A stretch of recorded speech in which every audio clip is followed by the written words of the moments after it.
é, será que o crente precisa se converter? Nós sempre estamos falando de pessoas que não têm Jesus, que precisam se converter. E o crente precisa se converter? Jesus falou para Pedro, quando você se converter, ele falou algumas coisas. Mas eu creio que Pedro já cria em Cristo, já era salvo, mas ele precisava se converter. Quando a palavra diz lá em Jeremias 33, versículo 3, se eu não me engano, acho que eu já me enganei mesmo, quando fala, quando vos converterdes, Deus fala algumas vezes para o próprio povo se converter. Então eu vou partir dessa verdade, que crente também precisa se converter. Quais são as conversões necessárias do crente? Porque conversão é uma palavra, sendo isolada, a gente entende que é estar no caminho e mudar de caminho. Agora, se essa palavra for mais aplicada para o nosso contexto, é uma pessoa sem Cristo e mudar para a aceitação de Cristo Jesus como Salvador. Então, o crente, ele também precisa de conversão em vários temas. Ele precisa mudar de caminho, ele precisa mudar de mente, ele precisa se converter. No Salmo 55, que é o salmo que vamos ver, o crente precisa converter o medo em confiança. Tá aí uma coisa que você precisa converter na sua vida: o medo para a confiança. Você precisa converter a mágoa da traição em oração. E você precisa converter as queixas e lamentos em invocação a Deus. É uma mudança brusca, né? Converter o medo em confiança, converter a mágoa da traição em oração e converter as queixas e lamentos em invocação a Deus. É uma nova proposta, é um novo caminho de vida.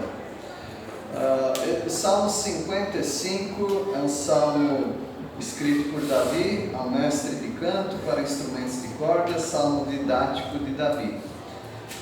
Davi teve uma experiência muito dolorida, foi a experiência da traição. Aitofel era o conselheiro dele, mas Aitofel pulou para outro time. Ele começou a apoiar o usurpador Absalão, que era o filho dele. Então nós temos um homem muito amargurado, muito magoado. Foi traído, mas não foi traído por um inimigo, foi traído pelo seu amigo pessoal, conselheiro dele. E foi traído por ele, que foi para o time do filho dele, inimigo. Então a vida de Davi está de ponta cabeça. E às vezes a nossa vida está assim também.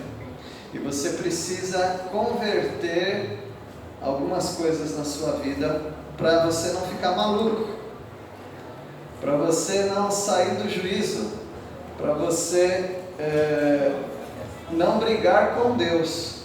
Você precisa se converter. Então vamos ver aqui, Salmo 55, converter o medo em confiança. O salmista está com medo de ficar sozinho, de ficar sem Deus. Versículo 1. Rafael Lima, pode ler?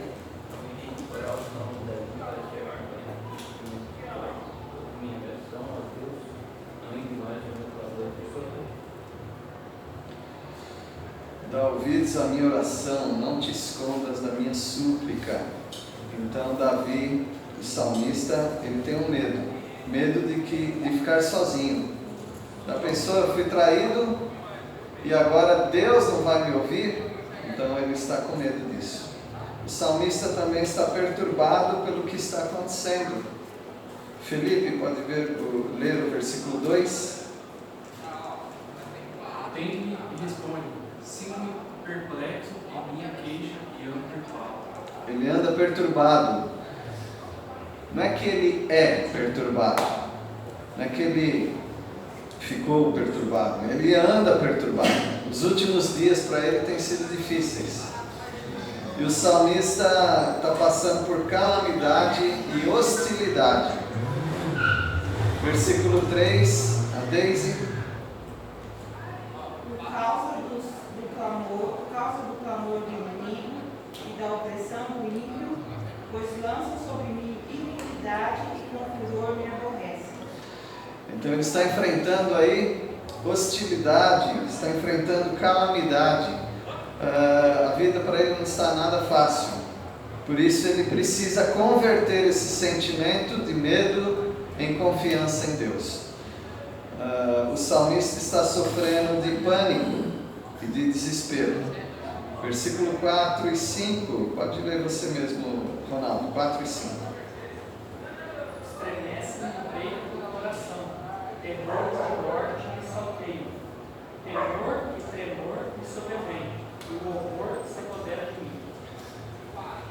Se fosse atualmente, ia falar que ele está numa crise de pânico, né? Ele está apavorado, ele não está conseguindo controlar os sentimentos dele. É muito medo que ele está sentindo, misturado com perturbação, tristeza. Essa é a experiência do salmista.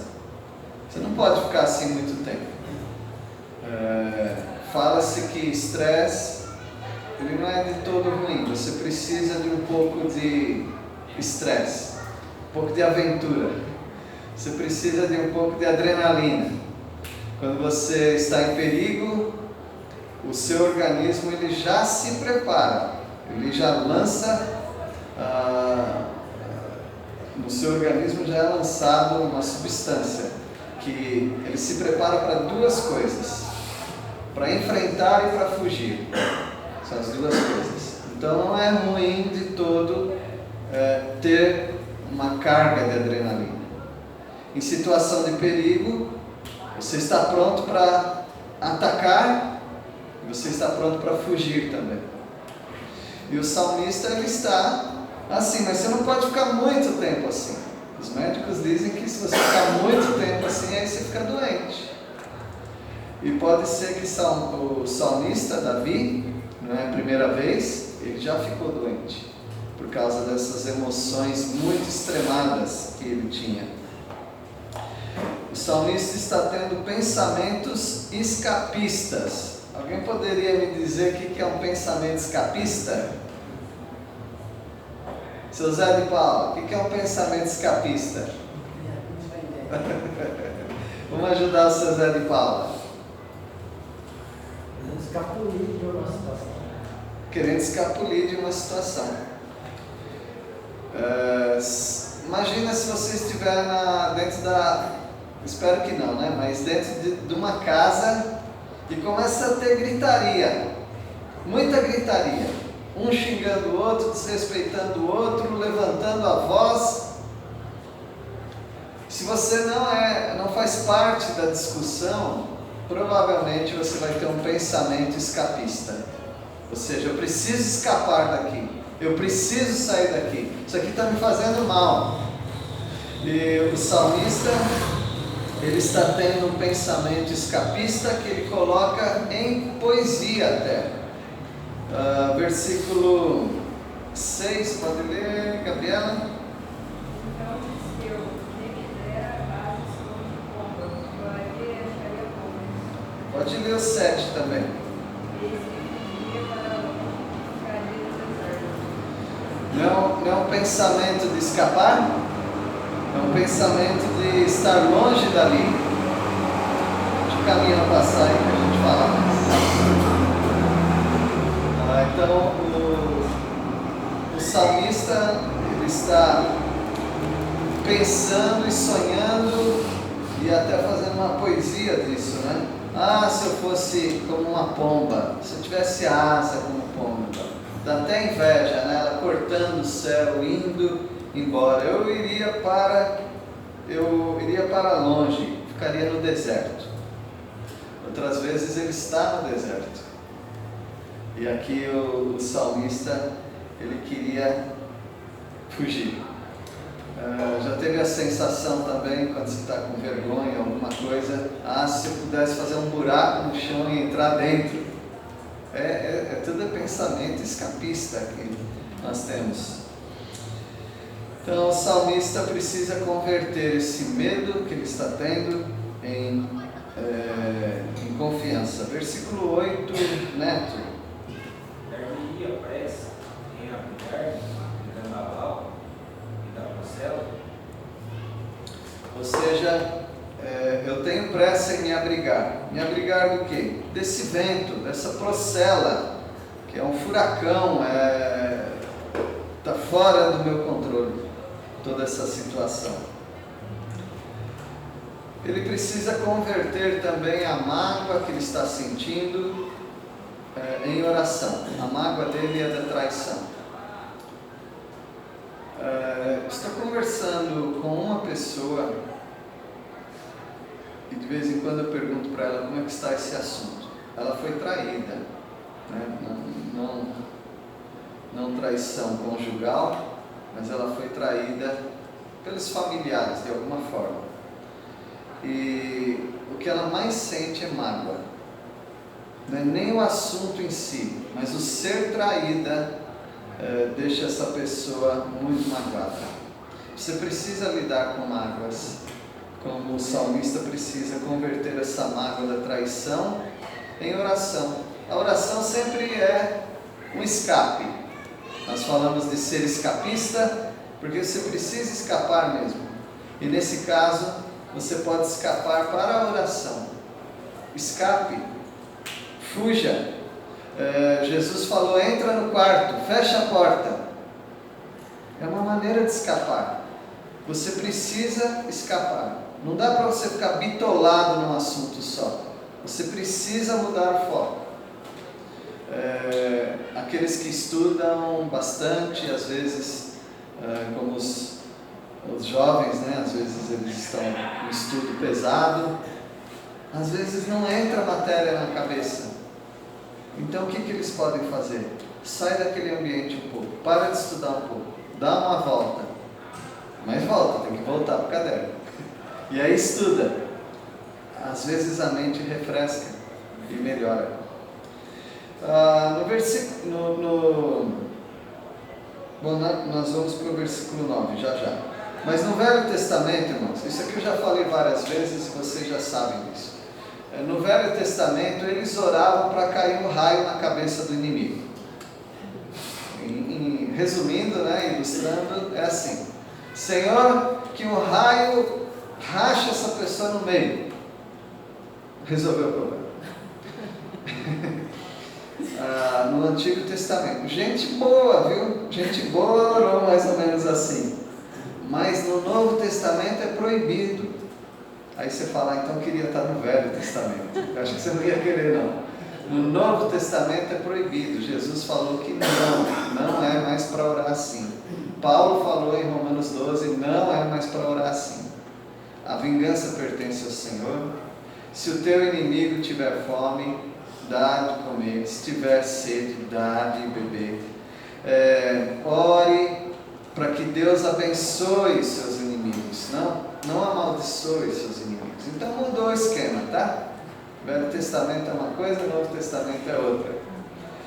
E o salmista, ele está no Velho Testamento. Então vamos sentir um pouquinho como que é uma pessoa no Antigo Testamento e sente um pouquinho dessa amargura e vê se você prefere.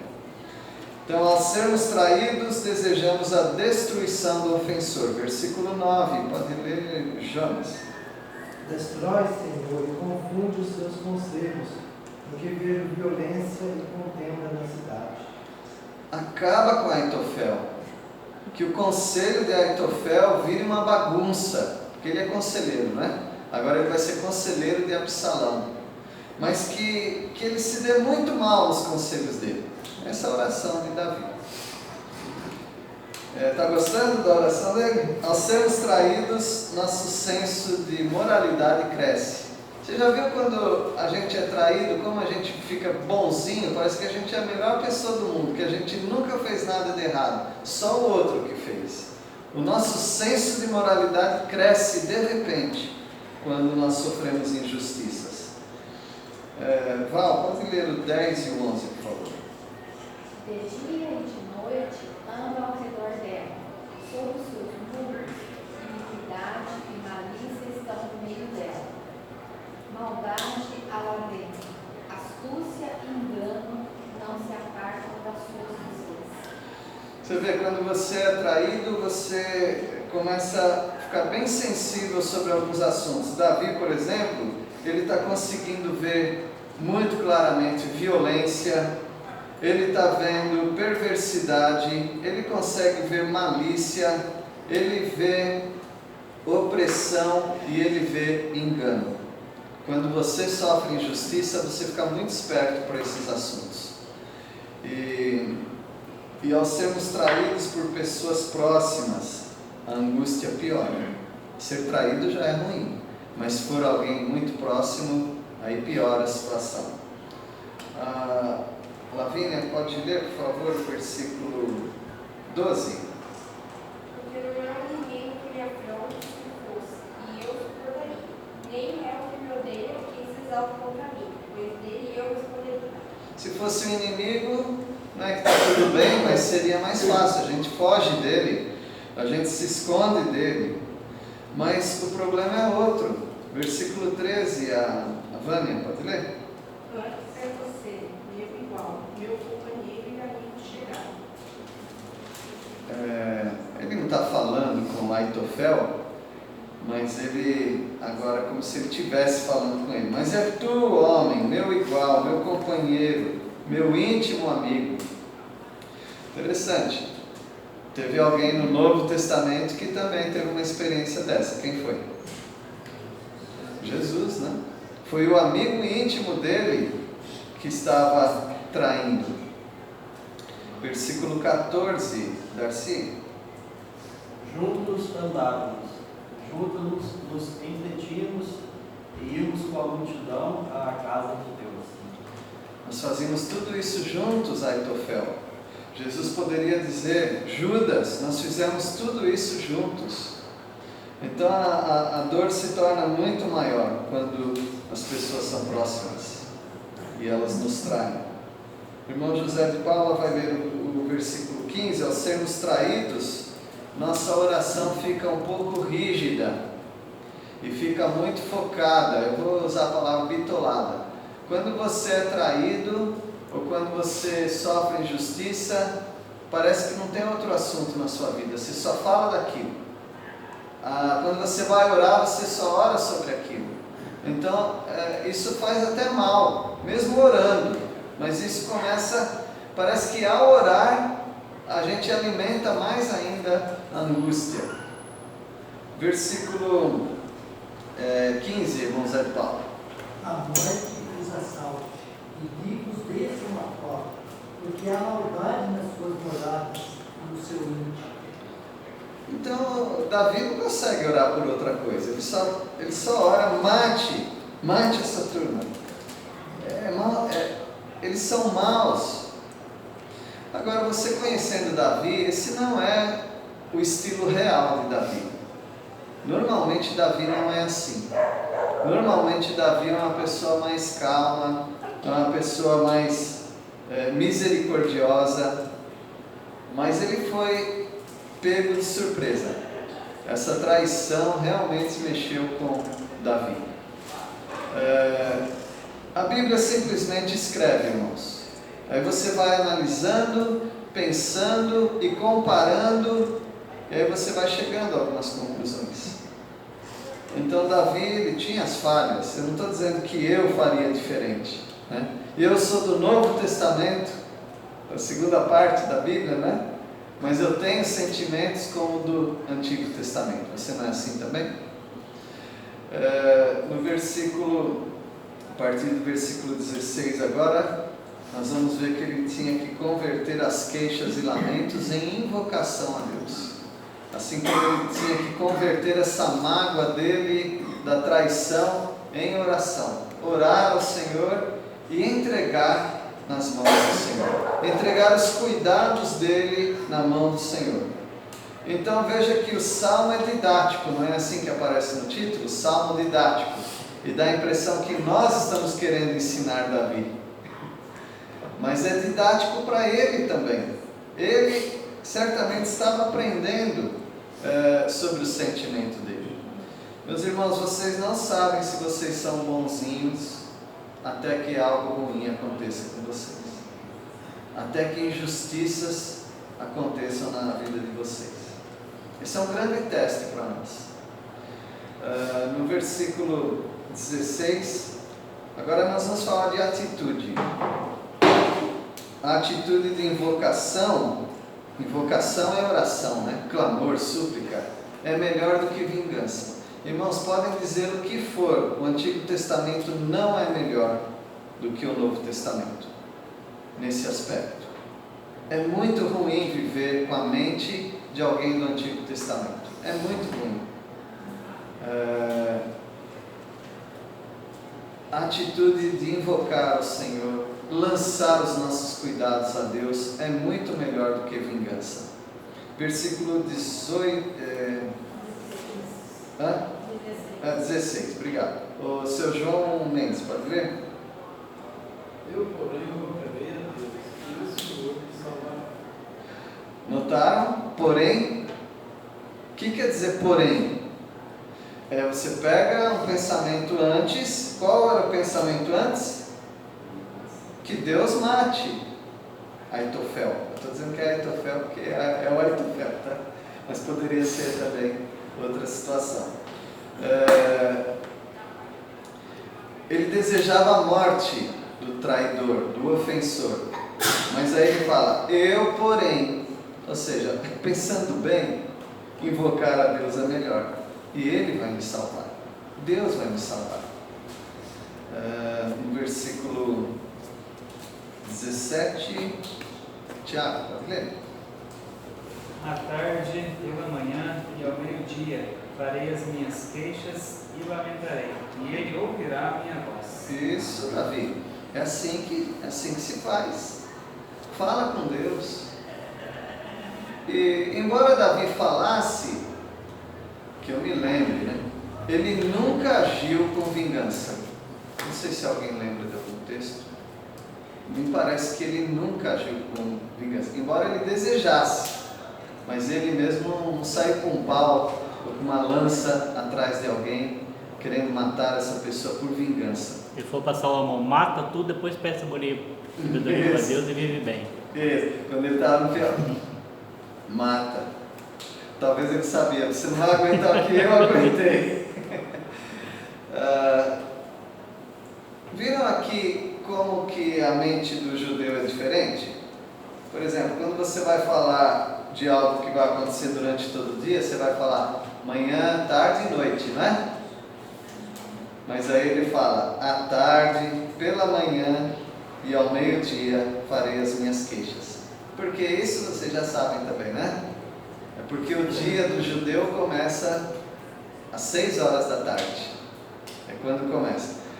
Foi-se a tarde e amanhã o segundo dia na criação. Sempre à tarde. Então o novo dia começava à tarde. Então por isso ele fala assim. Versículo 18. Liz, pode ler? Então ele livra minha alma dos que me perseguem, pois são muitos contra mim. Isso. Parece que ele dá uma amenizada aqui. Livra minha alma. Agora ele já está jogando os cuidados dele para Deus. Ele não está muito com oração imprecatória agora. Parece até que ele voltou atrás um pouco, né? É a melhor atitude, irmãos. É a melhor atitude. Conta até 10, até 100, até 1000. É a melhor atitude. Porque os resultados são melhores. E a atitude de reconhecer a Deus é melhor do que tentar decidir o futuro dos outros. Porque se você ficar muito magoado, você quer saber notícia do outro, mas assim, eu quero saber se ele já caiu. Eu quero saber se está acontecendo alguma coisa ruim com ele. Aí alguém fala, olha, ele está prosperando, está uma beleza, está uma bênção lá na igreja dele. Mas não era isso que eu queria ouvir? Meus irmãos, a atitude de reconhecer Deus é melhor do que tentar decidir o futuro daquele que te ofende. Versículo 19, a Silvânia pode ler?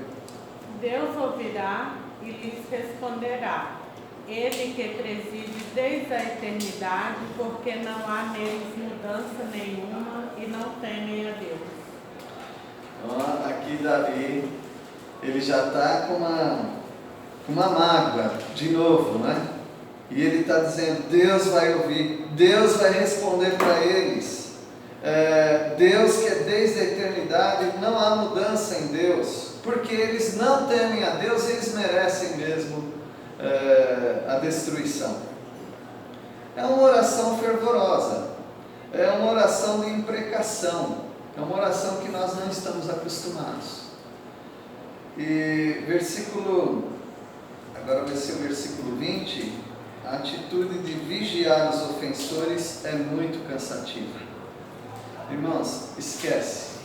Tem certas coisas que você tem que esquecer. Pedir para Deus, Senhor, me ajuda a esquecer. Porque é muito cansativo você ficar procurando. Será que essa pessoa já caiu? O que está acontecendo com ele? Vou orar de novo. Não, começa a mudar o foco da sua oração. Esse assunto já passou. Entrega nas mãos de Deus. A palavra do Senhor diz, não se ponha o que sobre a sua ira? O sol.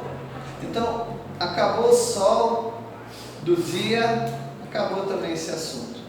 Se você dormir com aquilo, de novo você vai alimentar e alimentar, você vai provavelmente ficar orando por esse assunto.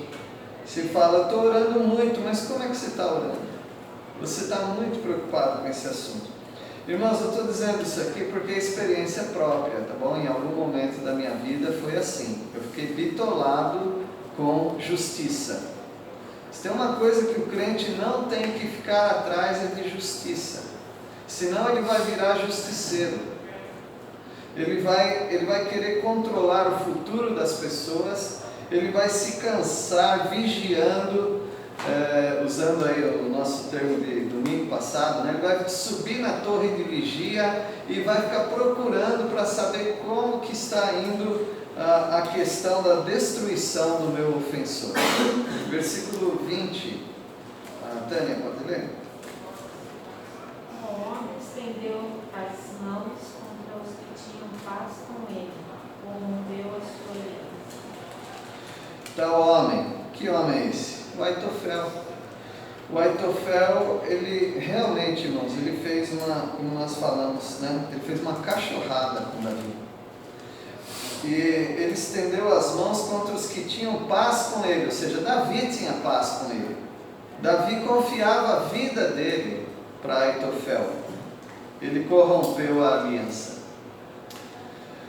E no versículo 21, Dani, pode ler? A sua boca era mais macia que a manteiga, porém no coração havia guerra. As suas palavras eram mais brandas que o azeite, contudo, eram espadas desembainhadas. Ele descreveu Aitofel. Aitofel era um homem muito bom de palavras. Por isso que ele foi contratado como conselheiro do rei. O rei quer sempre ouvir alguém que é sábio. E Aitofel era uma pessoa muito sábia. Ele sabia usar as palavras. Mas em algum momento da vida ele se corrompeu. Mas as palavras dele eram macias. Eram como manteiga, como azeite. E isso é que está dando mais raiva em Davi, né? Como que eu confiei a minha vida para um homem desse, né? Mas é muito cansativo ficar vigiando os nossos ofensores. Agora faltam só 2 versículos, né? Então a atitude de confiar é melhor do que tomar o peso da justiça nos ombros. Qual é mais fácil? Fazer justiça, buscar justiça, executar a justiça ou entregar para Deus?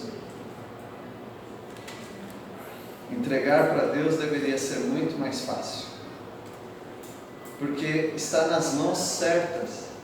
Na hora certa, Ele vai fazer o que tem que fazer. Ele não vai estragar a sua reputação, o seu testemunho, e Ele vai te dar paz. Até Ele resolver aquela questão, você está fazendo outras coisas produtivas, porque mágoa não é produtiva, irmãos. Mágoa acaba com você, com a sua saúde, com seus projetos, seus planos. Você fica muito dividido com a mágoa. Então, eu acho que Davi acertou no final. No final desse salmo, ele fala as melhores palavras que nós deveríamos ter. Então, é melhor confiar do que tomar esse peso nos nossos ombros, de resolver a injustiça. Joãozinho, você pode ler os 2 versículos, o 22 e o 23? Entrega tuas ansiedades ao Senhor e Ele te dará sustentação. Nunca permitirá que o justo seja abalado. Mas tu, ó Deus, os farás descer ao poço da perdição. Criminosos e traiçoeiros não viverão a metade dos seus dias, mas eu confiarei em ti. Mas não adianta, né? Um pouquinho de raiva sempre vai na oração dele. Você pode ver que ele não consegue, irmãos. Ele não consegue.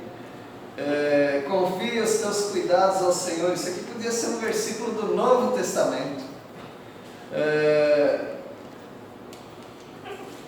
Ele te susterá, jamais permitirá que o justo seja abalado. É uma mentalidade totalmente do Novo Testamento. Aí no versículo 23, tu porém, aí ele já vem com aquela raiva de novo. Os precipitará a cova profunda, homens sanguinários, fraudulentos, não chegarão à metade de seus dias. Aí ele se acalma. Eu, todavia, confiarei em ti. É muito cansativo uma oração dessa, né? Você fica de um lado para o outro. Agora, a minha pergunta: como que Aitofel morreu? Se matou como? Ele se enforcou. Judas, como que ele morreu? Se matou e se enforcou. Então, o Aitofel, ele é um tipo, uma prefiguração e até uma profecia de Judas. Tiveram o mesmo destino. Meus irmãos, Jesus andou 3 anos sendo traído. Não sei se os 3 anos, né? Mas ele teve como amigo Judas. Ele já sabia quem era Judas e o que Judas faria, e assim mesmo ele participar do colegiado apostólico lá, dos discípulos, né? Quando Judas o traiu, na noite que o traiu, ele já sabia, ele deu todas as dicas, mas em nenhum momento, irmãos, Jesus agiu com imprecação. Ele não fez isso. A palavra do Senhor diz que Ele os amou até o fim. Até o fim Ele amou Judas. Amigo, para que vence? Quando Judas beijou, né? Então veja que o Senhor Jesus, Ele teve a atitude que nós deveríamos ter. Davi é uma bênção, mas ele tem uma atitude que nós não deveríamos ter. A atitude de um crente do Antigo Testamento, sempre desejando o mal daquele que nos faz mal. Deus abençoe os irmãos. Nós precisamos nos converter. É uma conversão necessária. Converter o medo para a confiança, converter a mágoa para a oração e converter as nossas queixas e lamentos para a invocação a Deus. Deus, Ele ouve. Deus cuida de você em todas as injustiças que você estiver passando ou passar. Vamos orar? Senhor, obrigado porque nós temos um grande exemplo aqui de que o mundo não é fácil nem para os crentes. Nós pedimos a Deus a tua ajuda, quando há injustiças, que o Senhor nos ajude a ter a mesma atitude que Jesus. Não nos deixe, ó Pai, ter atitudes imprecatórias de desejar o mal para os nossos ofensores. Dá-nos, ó Deus, a misericórdia de lançarmos os nossos cuidados ao Senhor, porque sabemos que o Senhor tem cuidado de nós. E nós oramos agradecidos ao Senhor em nome de Jesus. Amém.